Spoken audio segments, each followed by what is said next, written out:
I want to talk about Weapons, Zach Cregger's new horror mystery, because this film floored me with how bold and unsettling it was. Let me start with the story. 17 children in a small town of Maybrook all wake up at the exact same time, 2:17 in the morning. They walk out of their houses, down their streets, and vanish into the night. By sunrise, they're gone. Every single one of them was part of the same third grade class, and the only one who doesn't run is Alex Lilly. That detail becomes the fracture line for the entire film. Right away, suspicion falls on their teacher, Justine Gandy. Parents whisper, the school pushes her on to leave. She spirals into drinking and paranoia. She even rekindles an affair with her ex, Paul, who's now married, and he's a police officer. But Justine just can't shake Alex, the one child who stayed behind. When she follows him home, she notices something strange. One of his windows are papered over. The parents are stiff and they're silent and they just look like almost dead, and the whole house feels wrong. She begs the school principal, Marcus, to intervene, but the very night she keeps watch outside Alex's house, she wakes up to find a piece of her hair has been cut in her sleep.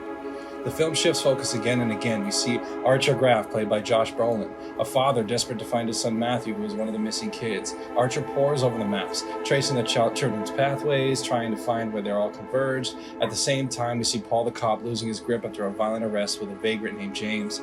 That dashcam footage could ruin him, and when James stumbles into Alex's basement and discovers children standing there catatonic, Paul becomes part of a much darker cover-up.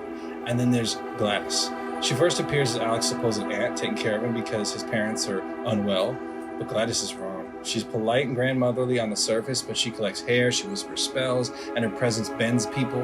Marcus falls under her control, kills his husband, and goes hunting for Justine. She isn't just an old woman, she's this parasite. She's a witch, or something that steals life and locks children in the basement like batteries. The climax is brutal. Justine, Archer, Paul, and James all collide at Alex's house. Paul and James are dispatched in a storm of violence. Archer searches desperately for his son, and Gladys seems untouchable. But Alex finally turns her ritual against her. The basement empties, the children pour out, and they chase Gladys into the street and convince one of the most epic endings by tearing her apart. It's cathartic but horrifying, and when it's over, the children return to their families changed forever. Archer finds his son, but the scar remains. Justine finds Alex broken but free, and the image that lingers is that floating gun, the assault rifle suspended over her house in a dream, blown with the numbers 217. Now here's my take. I really like this film. The cinematography is phenomenal. Larkin Seppel, it frames every shot with a painter's eye, but he lets darkness swallow the edges. The camera lingers, it breathes, it makes you feel like you're peering into a nightmare that doesn't want you there. The way the story is structured is equally powerful. By splitting it into different characters' perspectives, the film forces you to piece the puzzle together, but instead of it feeling like a gimmick, it feels like empathy.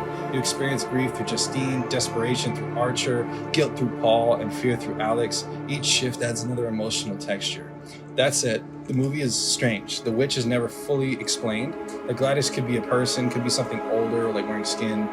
She could be like this metaphor. The woods scene where she just stands there watching, it feels like a page torn out of a nightmare. It's terrifying, but it's without really any context. And that floating gun, was it political symbolism? A statement about American gun culture, or like simply like this image of dread? The movie never really answers that. For me, that's a strength, it really is. The unanswered questions make the film stick. It's dream logic bleeding into waking life, and I think that's the point. This isn't a movie that wants to give you neat answers. It wants you unsettled, and it wants you talking afterward. It wants you haunted.